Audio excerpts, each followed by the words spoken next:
Anthony Richardson, yeah, I went to Florida, you don't say. Named the Week 1 starter for the Colts, guys. And obviously there's going to be some growing pains for AR. We know that. We talked about this extensively during the whole draft process and everything. But, Pete, just how long do you think those growing pains are going to last for him to kind of get gelled into that system, especially when we're considering Jonathan Taylor? Sure. Is he going to be there? Is he not? A lot of things to keep in mind there with AR. It's going to be tough for him. Look, for any rookie quarterback, it's always tough. But when you're a rookie quarterback and you're not a conventional passer, they're going to have to create things for you. And Shane Steichen is absolutely fantastic at doing that, and I think he'll be great doing that for him.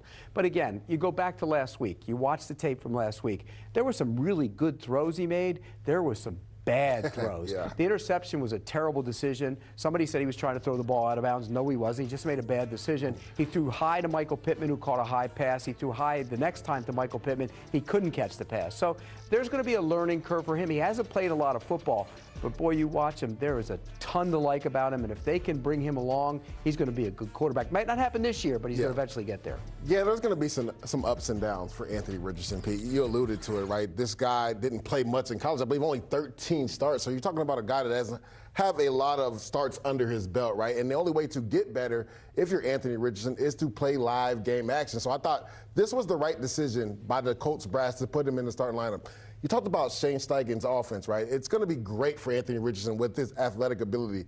The RPO game, actually, that interception that he threw was on a RPO. He was trying to go to the flat, right? The corner kind of bit on it. He double clutched. He'll learn in the NFL. Things you got away with at the University of Florida, you can't get away with it in the NFL. If you throw Layton outside, believe me, it's going the other way. So there will be some ups and downs, but I believe with having Shane Steichen as the coordinator, if we can get Jonathan Taylor in the backfield, you'll see a little bit more ups than downs. Now, it's going to be a struggle in the beginning of the year, but I believe by mid-season that he'll really get grasp of this offense. And if Jonathan Taylor is in the backfield, you could see one of the more explosive backfields in the NFL. And there was a quarterback not too long ago in Indianapolis who suffered through growing pains for a long period of time, but then went on to become one of the all-time greats in Peyton Manning. So as an organization, they're certainly used to perhaps growing quarterbacks, although that was, as I said, a while ago. The Colts not expected to be a factor in the AFC South. Their win total sitting at 6.5. Their odds are at 7-1. But with AR now named QB1, Pete, what is the ceiling for this team in that division?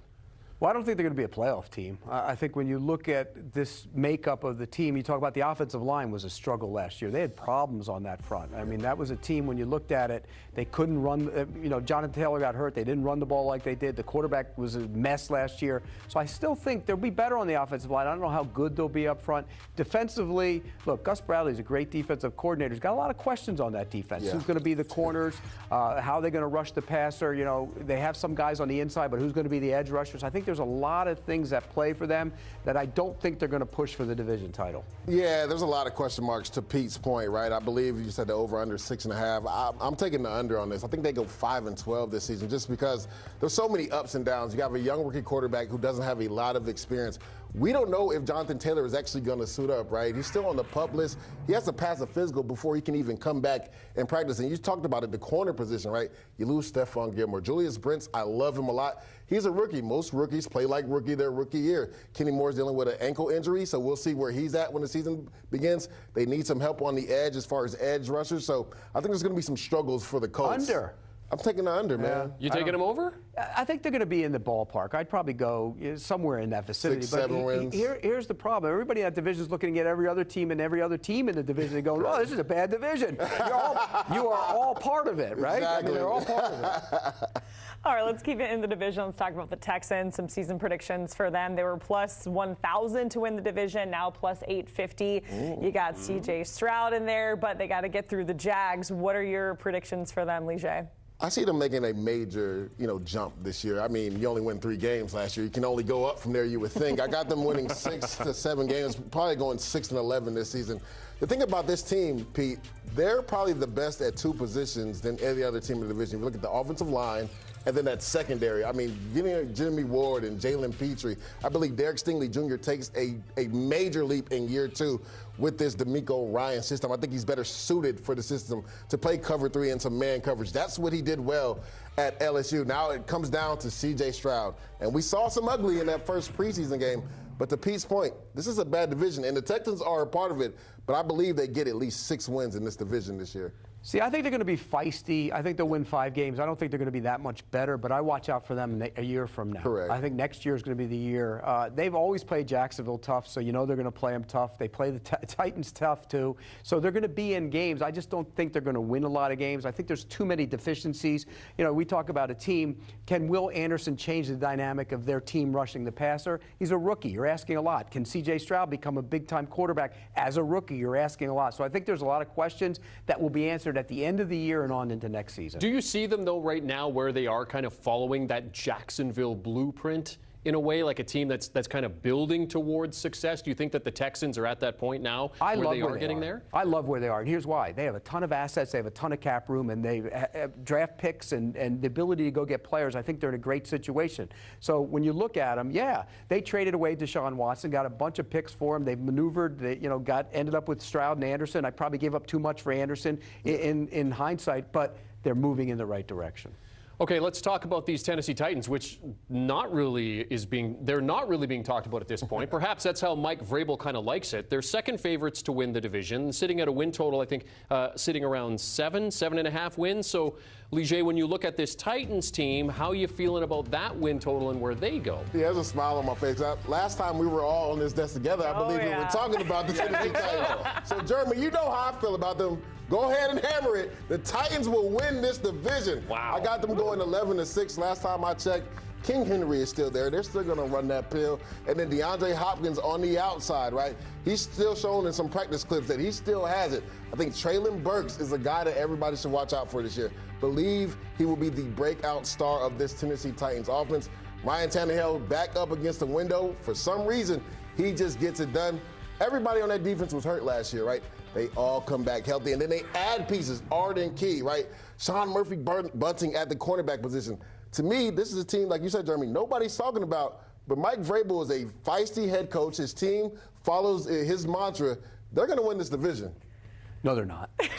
They will not win the division. They will not win the division. And what does this league always come down to?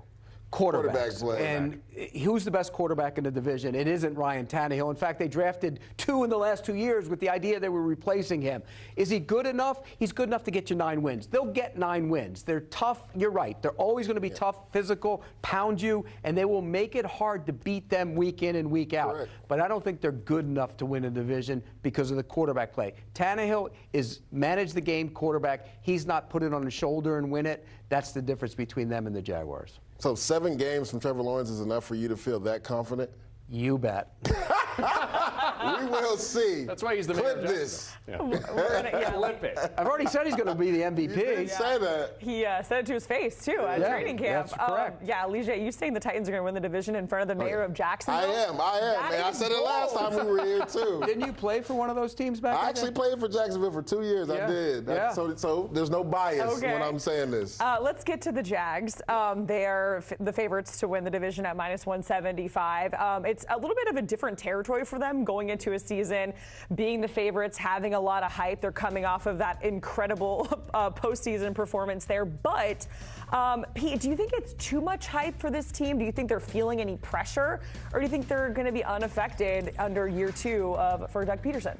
If you have a coach and a quarterback who are going to be unaffected by anything, that makes you a good football team. And these guys are unaffected. Doug Peterson, not going to be bothered by any of the outside noise, not going to be bothered by any expectations. And Trevor Lawrence, I don't think he's bothered by anything. He's calm, he's cool. And it all goes back to his first year in Jacksonville.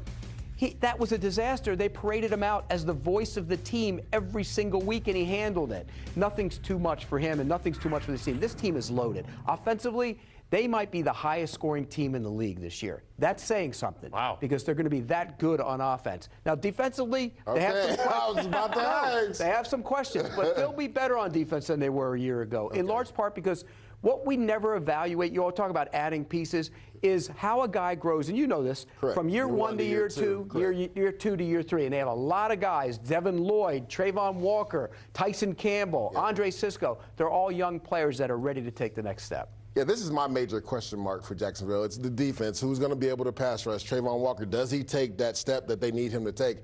And then the offensive line, Pete, I know you're saying they're going to have a high-scoring offense, But does it matter if Trevor Lawrence is on his back? Because He won't be. Anton Harrison, I liked him. I think he needed a year or two to become a starter, right? They lost their best offensive tackle. Cam Robinson's going to be suspended, right? I don't know if he's the best offensive tackle. So you like Walker? Walker Little played better than he did last year. I don't trust Walker Little. I'm just going to be honest with you. So I think they're going to be better, right? They won 9 games last year. I think they go 10-7 this year.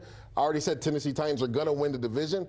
I think there's just too many question marks along the offensive line and who's going to affect the quarterback for that team. By the way, you talk about offensive lines. The Tennessee offensive line makes Jacksonville's offensive line look like the Cowboys in their glory days. No, they're not. About even. And no, Tennessee will run the ball better than Jacksonville. No, they're All not. right, so Lige is picking the Titans to win the AFC South, and Pete, the mayor of Jacksonville, is going with the Jags. And they will have the 1 seed in the AFC. I've said that before. I mean, that's music to my ears. I like it. No way. The schedule's easy. No way. They got the Chiefs and the Bills still. They get the Chiefs in week 2. It'll be 120 there, and they get the Bills in London when they've already been sitting there the week before. Schedule's favorable.